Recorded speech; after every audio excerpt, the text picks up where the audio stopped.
Bonjour à tous. Aujourd'hui, j'avais envie de poser une question à mes guides, qui peut peut-être paraître un peu provocatrice.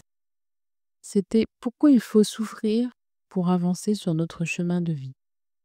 Pourquoi cette question? Eh bien, il y a quelques jours, j'ai écouté un podcast où la personne qui était interrogée disait que c'était la souffrance qui était notre moteur sur notre chemin de vie. Ça m'a beaucoup interrogée et j'avais envie de savoir ce que les guides en pensaient. Et là, j'entends un guide assez virulent qui me dit: «Non, mais qu'est-ce que tu crois? C'est en restant inactif que tu penses que tu vas bouger?» En fait, on me parle de bien-être. On me dit que si on est enveloppé dans un bien-être qui va trop loin, en effet, on va pas bouger. C'est très paradoxal ce que j'entends. J'entends que d'un côté, si on est dans une certaine inactivité, parce que on a un certain bien-être, parce qu'on a l'impression que la vie qu'on a à cet instant précis est celle qui nous convient, eh bien, on va pas bouger. Et de l'autre côté, j'entends que si on fait les choses correctement, on peut avoir une vie bien heureuse et on peut avoir une vie qui nous élève au niveau de notre âme. Il faut distinguer deux bien-être, c'est ce qu'on me dit. Il y a d'un côté le bien-être matériel, c'est-à-dire qu'on va se complaire dans une certaine aisance matérielle, et dans ce cas-là, on va pas bouger. Et de l'autre, il y a le bien-être de l'âme, un bien-être spirituel. Et c'est ça que les guides disent, qu'on ne peut pas rester dans un bien-être matériel, parce que c'est pas le bien-être qui va nous faire avancer dans notre chemin de vie. Et dans ce cas-là, ils vont nous mettre sur notre chemin des choses pour nous faire réagir. Et même en général, dans notre vie, les guides nous mettent en place des étapes qui vont nous faire réagir. Malheureusement, ce qu'ils nous disent, et c'est eux qui emploient ce terme malheureusement, nous, en tant qu'âme humaine, on va devoir réagir que si on nous pousse dans nos extrêmes, et nos extrêmes, c'est souvent la souffrance. Parce qu'on va souffrir, on va vouloir sortir de cette souffrance, on va se mettre en action, on va bouger. Parce qu'il y a un mal-être, on va vouloir réagir, on va se mettre en action parce qu'on ne va pas vouloir rester dans ce mal-être.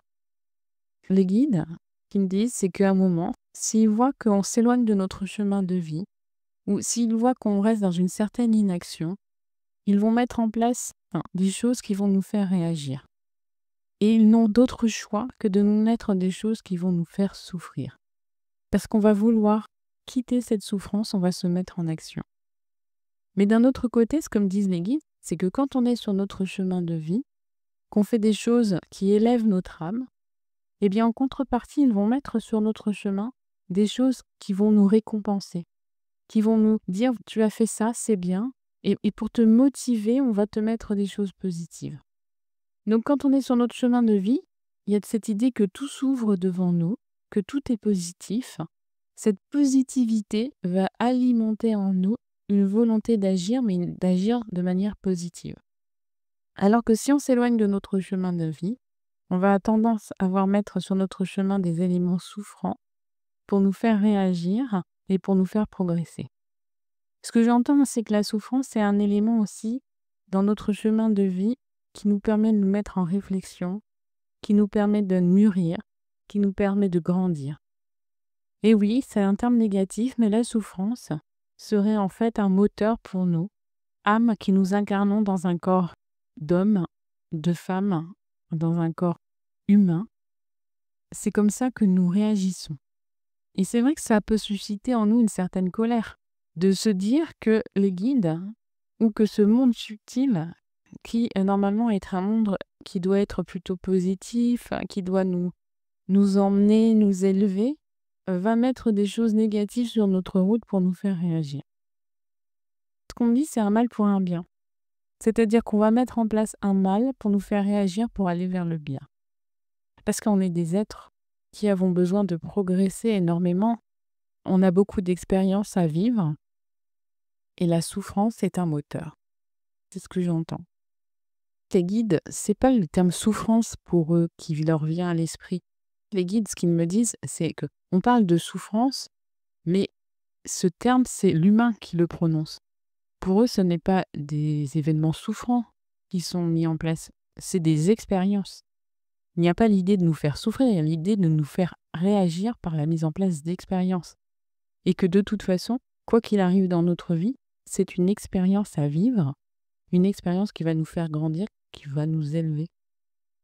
Le mot souffrance, c'est nous. C'est parce que nous allons souffrir, parce que notre âme n'est pas en adéquation avec notre chemin de vie, nous allons émettre de la souffrance, nous allons vouloir bouger. Il y a deux choses. Il y a d'un côté la souffrance que l'on va ressentir face à des événements extérieurs, face à un chemin de vie qu'on n'arrive pas à réaliser. Et il y a aussi les expériences que nous mettent les guides sur notre chemin pour nous faire évoluer. C'est vraiment l'idée assez binaire que d'un côté, si on est sur notre chemin de vie, on va nous récompenser toujours plus pour nous faire avancer, pour nous faire comprendre que c'est le bon chemin. On va nous mettre en joie et ça va être un élément qui va nous faire réagir positivement. Ça va être un élément d'émulation.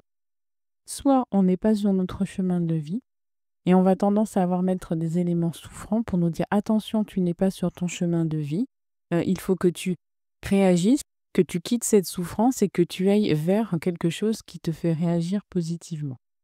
Et après, d'une manière plus générale, les guides ne parlent pas de souffrance, mais ils parlent d'expérience. On est sur Terre pour vivre des expériences à la fois positives et négatives pour pouvoir évoluer, faire grandir notre âme. Il y a donc un détachement des guides par rapport à cette émotion, cette idée de souffrance. La souffrance est une émotion humaine. Les guides, eux, ne parlent que d'expérience. Voilà ma conclusion par rapport à cette canalisation. Je vous dis à bientôt.